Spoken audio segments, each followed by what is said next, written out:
Bonjour, c'est Anne. Bienvenue sur Pause Marketing et Développement. Aujourd'hui, on va causer réseaux sociaux versus le site web. Lequel utiliser pour se faire connaître? Sur lequel es-tu le plus libre de dire ce que tu veux? Quels sont les plus et les moins de chacun? On va faire une petite rétrospective globale de ce qui se passe là en juin 2021. Est-ce que les réseaux sociaux sont le moyen par lequel tu te fais le plus connaître? Est-ce que c'est par là que les gens te découvrent? Aujourd'hui, sur Facebook, il y a quand même 50% de la population française qui a un compte Facebook actif. C'est-à-dire que sur 68 millions de Français, il y a à peu près 33 millions de comptes Facebook actifs toutes les semaines qui vont poster, publier, commenter sur Facebook. Donc c'est vrai que Facebook est un peu le centre du monde professionnel. Il y a d'autres réseaux sociaux, mais aujourd'hui, c'est quand même lui qui a le plus grande population, mais c'est aussi lui qui est le plus chatouilleux par rapport à tes commentaires. C'est celui qui a le plus de fake news, c'est celui qui est le plus gros gendarme d'Internet. Deuxième catégorie, tu as le site web personnalisé. Qu'est-ce que tu vas faire avec un site web personnalisé? Déjà, tu peux dire exactement tout ce que tu penses. Tu peux expliquer qui tu es, ce que tu fais, et quand les gens vont aller sur Internet, sur un moteur de recherche, quand ils vont taper ton nom, c'est ton site web qui va arriver en premier. Donc ça, c'est un gros plus, en fait. Et on ne le considère peut-être pas assez. Donc, les réseaux sociaux, pourquoi, pour qui, comment faire aujourd'hui?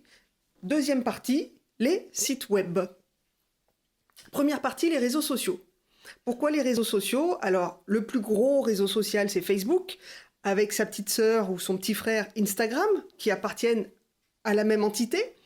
Et il y a LinkedIn, qui est un réseau, lui, strictement professionnel, de pro à pro. On a aussi TikTok qui touche les très jeunes. On a aussi YouTube qui est un réseau social puisque à partir du moment où les gens peuvent interagir, c'est considéré comme un réseau social. Donc super. On a une pléthore de réseaux sociaux. Après, il y a tous ceux qui ne sont pas connus qui sont considérés comme des réseaux sociaux. Aujourd'hui, on va parler de deux réseaux sociaux. Le Facebook. Quand je dis Facebook, j'inclus Instagram et LinkedIn. Pourquoi ces deux réseaux? Parce que Facebook, c'est le plus connu de tous et LinkedIn, c'est un réseau un peu particulier qui ne touche que les professionnels qui veulent bien s'enregistrer. Qu'est-ce qu'ils apportent? Ces réseaux sociaux apportent énormément de visibilité. Ils apportent énormément de visibilité, mais à toi et à tous tes concurrents aussi. Il n'y a pas de tri. Dans toutes les informations qui circulent, il n'y a aucun tri. Et c'est pour ça que, depuis un certain temps, Facebook a drastiquement, fermé les commentaires et les publications.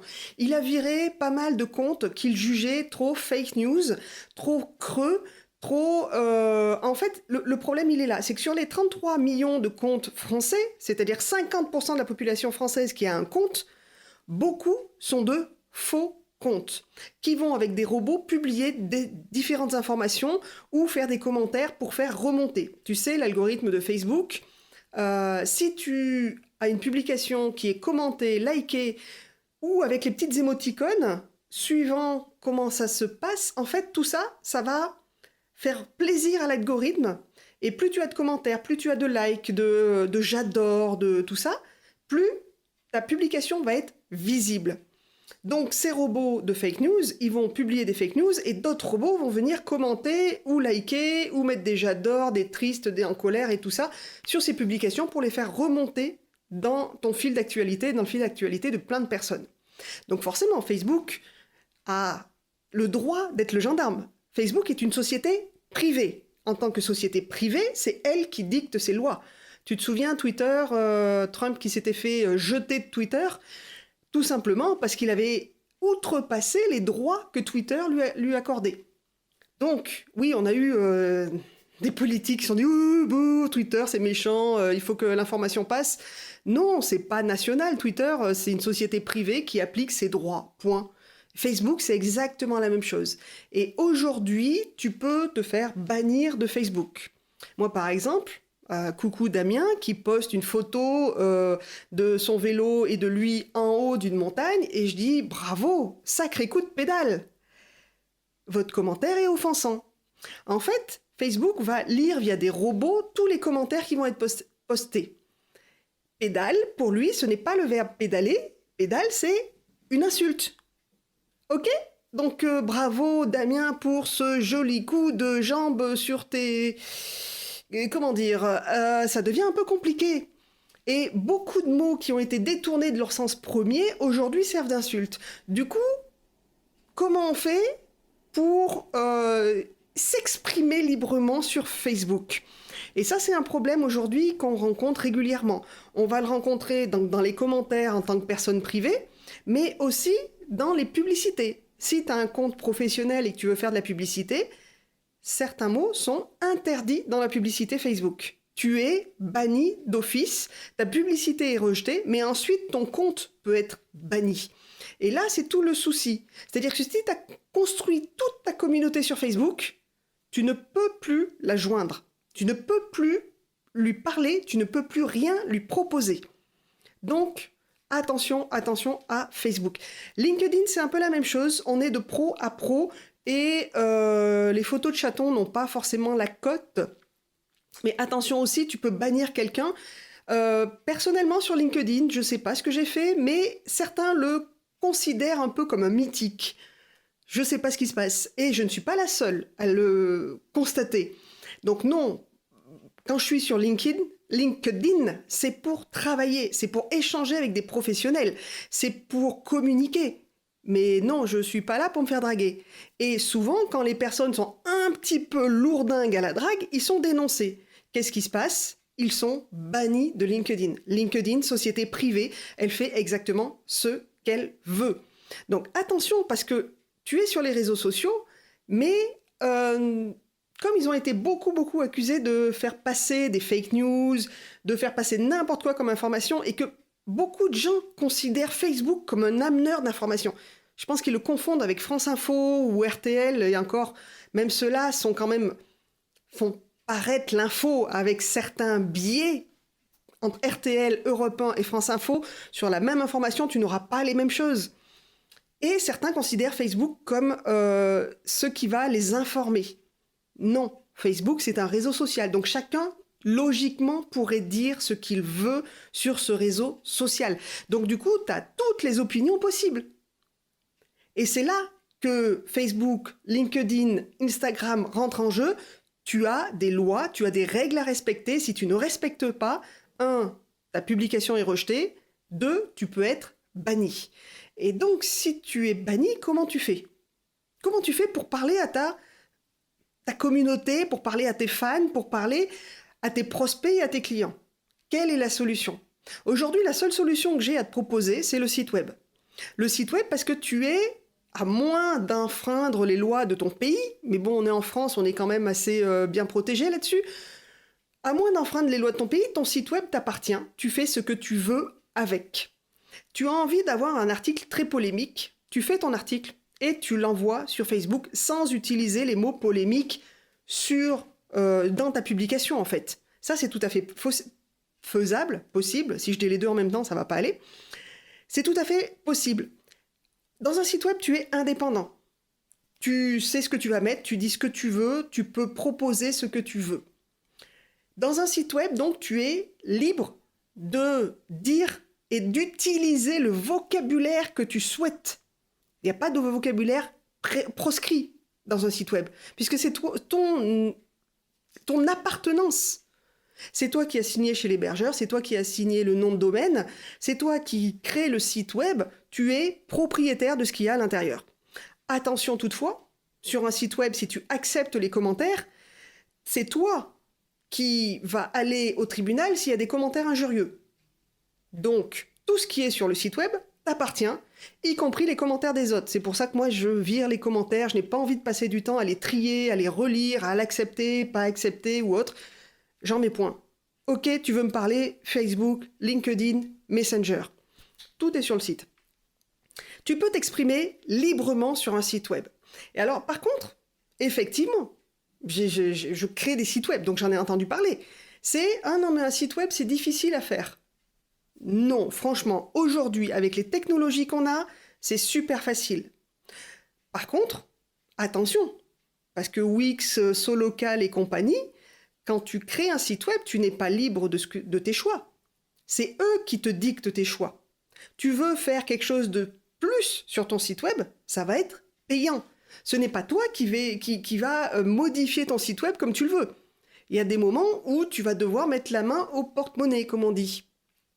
Donc attention, le site web, aujourd'hui tu as des tas de choses qui sont super simples à utiliser. Moi par exemple, j'utilise WordPress avec le thème Divi et mes clients sont contents. Je fais leur site d'un côté, de l'autre côté ils ont une formation sous Divi et ils peuvent le modifier autant qu'ils le veulent.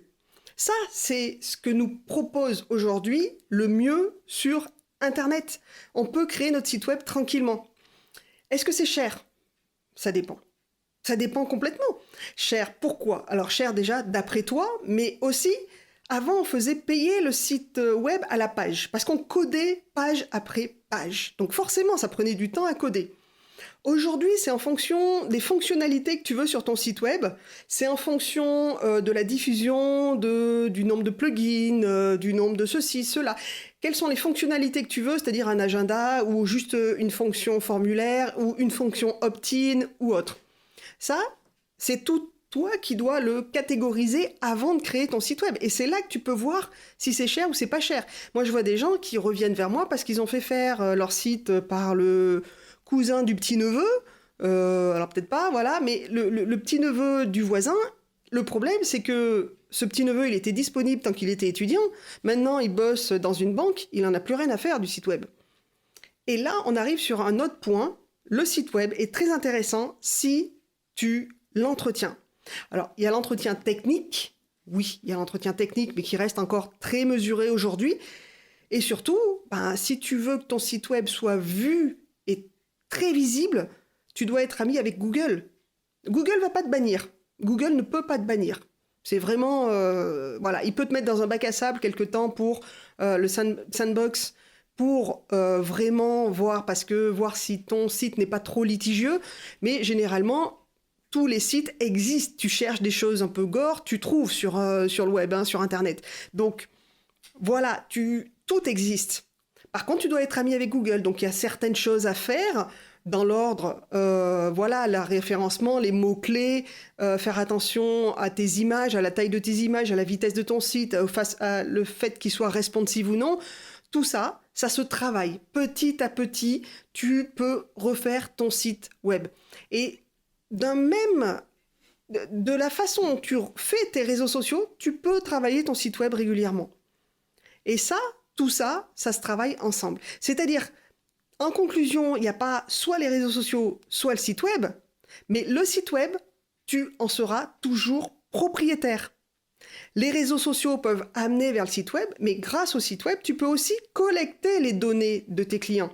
Tu peux donc faire un opt-in, ce qu'on appelle, c'est, tu vas sur mon site web anneburtincreation.fr, tu vois en fait en bas de chaque page, j'ai pour s'inscrire à la newsletter qui va envoyer sur mon autorépondeur et du coup j'ai toujours l'adresse mail de mes clients et de mes prospects et ça me permet de continuer à communiquer avec eux. Là où Facebook peut me bannir du jour au lendemain parce que j'ai utilisé le mot pédale. Ouh, mon Dieu! Donc voilà, le site web aujourd'hui, c'est super facile à monter, c'est beaucoup plus pro aussi face à tes clients, parce qu'un client, tu lui dis, voilà, j'ai une page Facebook ou j'ai un site web, il va mieux te considérer si tu as un site web. C'est là-dedans, c'est dans la tête, c'est comme ça, c'est un peu l'esprit objet brillant, c'est-à-dire que quelqu'un qui doit te vendre une voiture et qui arrive dans le truc, dans une Sim Camille, tu vas pas le prendre au sérieux. Alors que s'il arrive avec une grosse voiture, dernier cri, avec la clim, les radars de recul, le machin et bidule et chouette, tu vas le prendre un peu plus au sérieux pour qu'il te vende une voiture. Et ben c'est la même chose avec le web. Tu veux vendre aujourd'hui, si ton site web offre une belle image de toi, c'est beaucoup plus sérieux que d'avoir seulement un Facebook, un Instagram ou un LinkedIn. Donc le site web, ça serait presque la base à avoir avant de développer tes réseaux sociaux.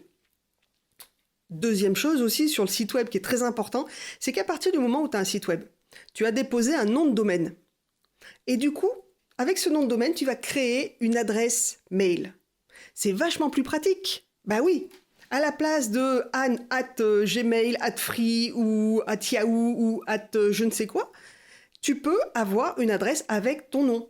Chez moi, c'est bonjour@anneburtincreation.fr. Je sais que j'envoie quelque chose à l'adresse de Anne Burtin Création, à l'adresse du site d'Anne Burtin Création. Donc tout de suite, ça fait plus professionnel que d'avoir un @gmail. @gmail, tout le monde en a. Voilà. Donc, je te propose d'en savoir plus. Comme d'habitude, j'ai écrit un petit article dessus, un petit peu plus dense. Tu peux aller le lire, tu peux me faire un commentaire sur Messenger, sur Facebook ou sur LinkedIn. Pense à t'abonner ou pense à partager à cette personne qui a son site web, mais qui est toujours en @gmail, @free, @yahoo, @lycos ou je ne sais quoi encore, qui ne fait pas du tout professionnel. Voilà. Je te mets tous les liens dans la description et on se retrouve bientôt pour un nouveau podcast. Ciao!